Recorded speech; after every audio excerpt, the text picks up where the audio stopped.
In this simple video tutorial, I'm going to share with you how you can disable Control Center when iPhone is locked.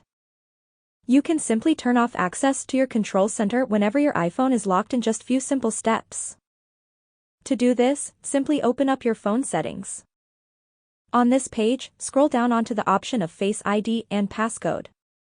You will have to first enter your passcode. Then scroll down into the section of Allow Access when locked. On Control Center, disable this option off. You won't be able to access your Control Center whenever your iPhone is locked.